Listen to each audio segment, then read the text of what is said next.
we're working on a college tour so that you can bring your vision to the millennials all across the country. So this is what the whole project is here now, is that we got a whole lot of talented brothers here, and I want them to share their life story and how their vision became an impact on somebody else's life. What kind of stories? Like, we all formerly incarcerated? No, not incarcerated. Talking about how your gift, whether you're a rapper, shoe shiner, barber, whatever kind of gift that you have that has made an impact, or it's going to be an impact, you now have the chance to spotlight. This was the throne right Which here. one the fuck? This is the king's throne right And here. this is the king's throne here. Yeah, that's it. All right, This so one rotate, right? That won't rotate. Nah, don't. who are we missing? So we can now show about it's our turn now, and the seriousness of our venture that we're going to take on as far as a college tour. So everybody's going to have a part in this. Whether you are a songwriter, whether you're a construction worker, bus driver, artist, we want you to participate in this venture that we're doing so that we can now, us kings can now uplift one another the right way this time. We have an opportunity on the floor, and we want to now embrace your gift, whether it be a shoe shiner, barber, like my brother Garrett over there. We want to embrace the gifts that's in you and how it becomes to be a source to somebody else, that you implant somebody else's heart. And we're going to give a chance for everybody to speak their vision just a little bit. We don't want to give you too much because that may be too much for you to digest right now, but we just want to give you a sample, and we want to just make sure that maybe you may want to come and join us and be a part of Thoughts of Black Men with a Vision. Hotel, all that good stuff, shalom, whatever. So my name is Sulay, and my definition of my vision for Men with a Vision is basically I come from a unique situation, both my parents being original Black Panthers, so I experienced that firsthand. I guess what they call a Panther Cub, direct descendant of Abdul Majid and Sister Malifa, who, I know Matul Shakur, Tupac father, that's my uncle, Uncle Sekou, who Dr. Cornel West was instrumental in helping get him out of prison, which he's still 34 years to life for his participation in revolutionary activities to free his people. So basically, my vision is just to break generational curses. The ideologies that I learned from my parents being revolutionaries. I saw their strengths, I saw, their successes, and I saw that, certain areas where I feel they were not successful. And I just, take those experiences and advance from what I learned from them, to show my people love, compassion, mercy. We have, in the hood, we have a lot of generational curses, broken homes, single mothers raising sons with no father. I experienced that. My father doing life in prison, but he still was able to reach out to me from a distance, and I was able to visit him, so I still had his example as a man, what to aspire to be. I just feel as a people we need to just do a lot better with how we treat each other.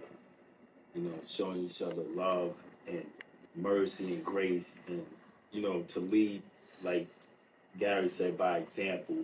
Put our ego in the back seat, check our egos, because it's easy to be egotistical, it's easy to be selfish, but just as easy as it is to be egotistical and selfish is just as easy to be loving and compassionate.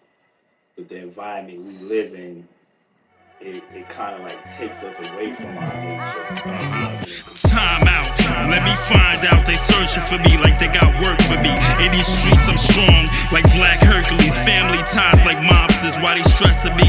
I'm out eating at Red Lobsters. Picture your man's pressing me like a shirt at the cleaners. Y'all don't wanna take it to the next degree. You know my demeanor. I done been through too many war scenes to allow things that's disrespectful. I can fall back, call shots and let my little man's wet you. Title Friction, Thoughts of Black Men, Men with a Vision.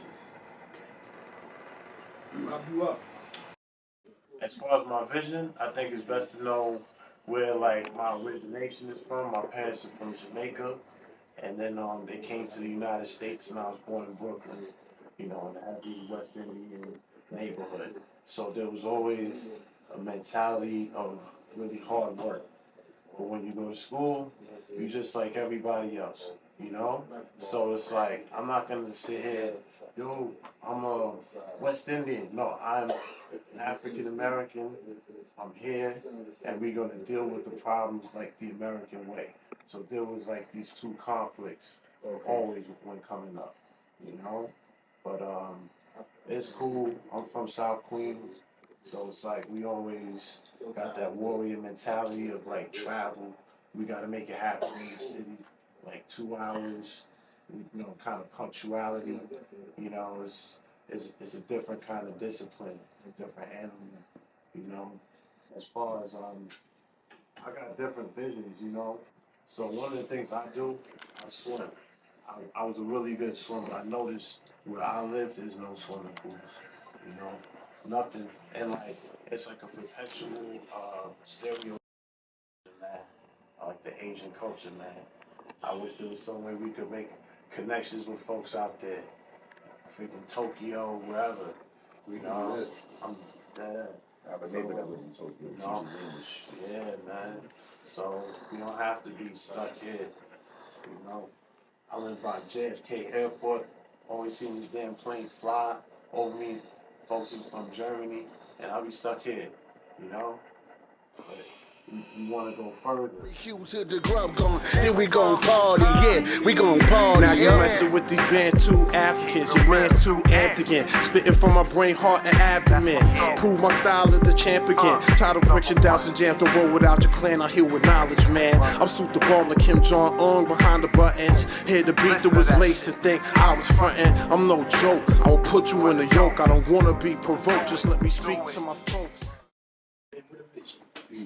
My name is Robert Arnold, Thoughts of Great Men and Men with a Vision. I think it's a great organization we're putting together. It's something that we've been needing for some time. I think we've gotten away from it. I come from a family of 10. I had both parents. My parents were part of the Great Migration in the 30s. They came out of the South. And we experienced a lot. They experienced things I didn't experience. They experienced Jim Crow. They were pioneers through the Civil Rights Movement with Martin Luther King. I grew up during that era. I was a child, but I got to hear from some of the great. Malcolm X. Heard a lot about what Marcus Garvey did through him. Ali, who spoke very well after he became Ali, when he was once Cassius Clay, and he had awakening. He became Ali, and he became a spokesperson. He picked up where Malcolm left off. Having both parents is something that a lot of children today don't have. It would be a blessing if they did, because it helped me get through school. I come from a family of 10. I'm the oldest. I went to college. My brothers and sisters followed me. My father was stern with us because he had a stern bringing up, and that's very important. So after college, I got into business. I've been in numerous business. I worked for 30 years. I retired. So I'm an example of what he put in me. I feel a lot of young brothers and sisters would have had that if they had the same bringing up and both parents like I did. I've seen a lot of my friends who got caught up in the drug trade. I saw what they were doing, but I was going to school and I was doing my thing, but I watched them and I was so unfortunate. But a lot of them didn't have the blessing that I had.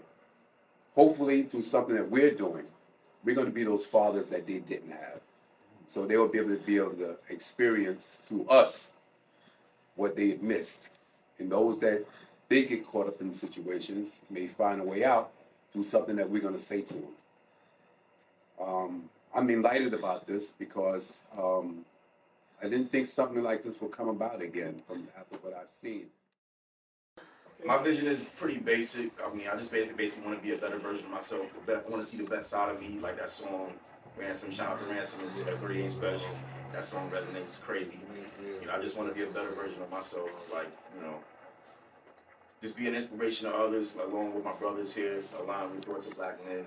We all got a vision to be a better version of ourselves and just like manifest our ideas and just put them into fruition. And just for the betterment of ourselves as individuals and like our families, our loved ones, and people, everybody else watching this, you know, that's down for the cause, down for like Black empowerment.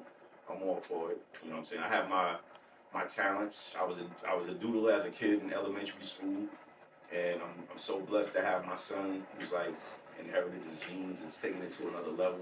I have that in mind to go into business with him and his art, trying to make, you know, start a business, you know, encouraging him to be more business-like minded. That's something that I always wish I was, like, coming up. I had two parents that raised me and my brothers. I'm the oldest of three. And yeah, we were sheltered, but, you know, we weren't exposed to too much outside of our neighborhood, our parameters. But I always stayed on the block. You know, parents always kept us on the block playing until the street lights came on and shit like that. So I knew that. I knew sports. I wasn't a street dude. I'll be 100 with you. I was never a street dude, but I could fight. You know what I'm saying?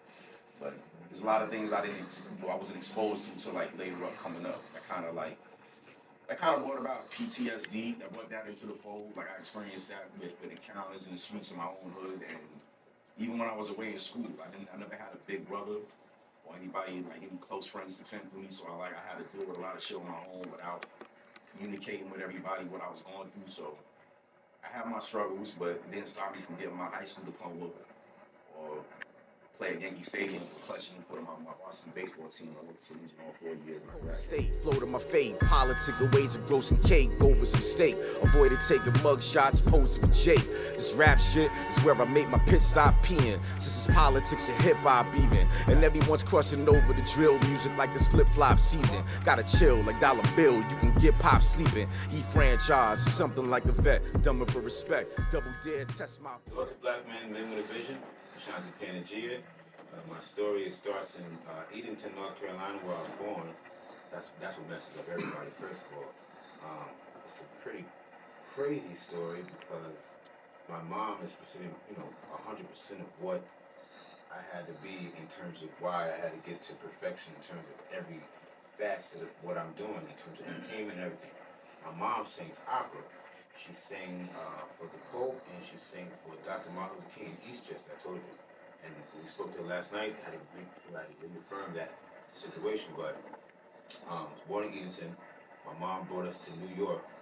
We lived in Yonkers, Lamartine Terrace, and she used to live in the same building as the murderer. David Berkman. Yeah, Son of Sam. She said, well, he only wanted brunettes. You know what I'm saying? So learning that was the reason why I ended up going to a school called Yonkers Christian Academy, which is right across the street from Lamartine Terrace. So going to school there, growing up, I was in the 5th and 6th grade. That school had people from Yonkers and people that lived on Warburton and Cottage Gardens, those two neighborhoods. So I learned about DMX, TikTok, before living with my cousins in Queens, 174-4. That's why I know about Jamaica and all that whole area, South Road, 109, God Brewer, Farmers, Queens Bridge. Yonkers, in 6th grade, that's the first time I got hit in the face with a rock from this kid from Cottage. And growing up, later on, knowing that Jada kissed him, they got a Warburton or whatever, they got this guy called J Nam. And J Nam knew the guy that hit him in the face with a rock. My brother had a show called Live from the Dungeon, Grasshopper Productions. He was filming that whole crew for years while I was in the city going through what I was going through. I'm gonna get back to Yonkers Academy, but it all had a circle of Sporty Thieves, the Locks, the female that sang with them, with Mr. Cheeks, because I was working with Mr. Cheeks, Mona Lisa, all of that circle was right there for me to grow right up into. I didn't even get to Mount Vernon yet. I didn't even get to New Rochelle yet. My mom was also a minister of music at Reverend Richardson's church's Grace Baptist. So when she went to Grace Baptist as an organist there, that's how I knew P. Diddy's family, Combs family, Heavy D, Dwight's family, and I started, tagging into hip hop like that. Before video music about Scully, we snapper you with rap, you with an onion. Not my BI with a wolfy shit. Cambo and shatter you. Black Plains, New York, and the bricks. Fuck the feds. Get it on from the Miguel's on D Block the Avenue.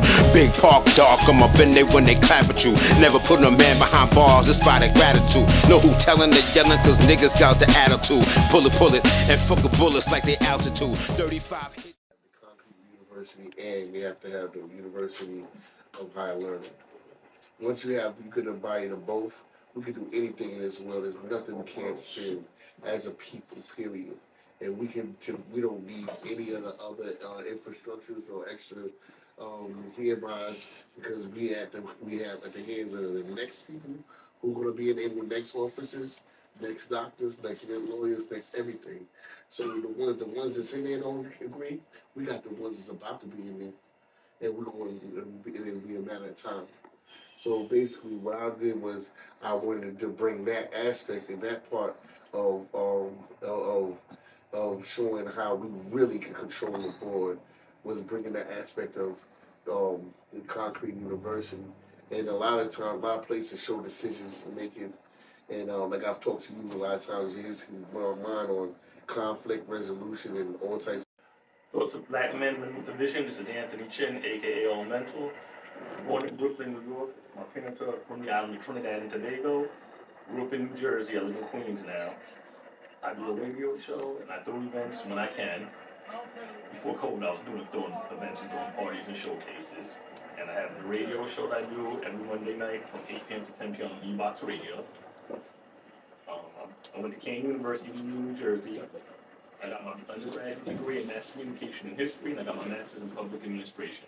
My vision and my goal is to have us as men come together and achieve a goal, and to better ourselves as human beings, and just to work hard and be an example for our community. Again, at the end of the day, like Earl, I'm not a street dude, but I'll check somebody if I have to. I'm a skinny dude, but I will hold it down. But the point is that at the end of the day, I live my life like this. At the end of the day, before anything, I'm a child of God. I'm my parents' son, and I'm a man. I'm just out here to be the best human being I can be, and for all of us as human beings to see everybody do well. And it's nice to be amongst a group of people who have the same goal and the same drive and the ambition and want to better ourselves and better our communities. Showcases, had radio shows, and I just like Earl over here. Used to watch MTV Raps, Rap City Video Music Box, and just group amongst the culture, and that's about it. And the whole goal is just for us to all, as human beings, not just in music, whatever your goal and the aspiration, you're not to help someone, give them a kind word, a lending ear, because we all need somebody to talk to, because he or she in life that knows it all knows nothing at all. And why would you want to know it all? Because the smartest man has outsmarted themselves. If you know it all, why are you here with me for? The whole goal in life is that for all of us to just try to learn from one another. Because certain things that just because you have a degree doesn't mean that you know anything. All it means is that you're disciplined and willing to learn. We can all learn from one another. All it is, a college degree is good, and you should if you have a chance or opportunity, go for it. But the whole goal is that also you have to have the drive within you. And common sense. Peace and love. Peace and love.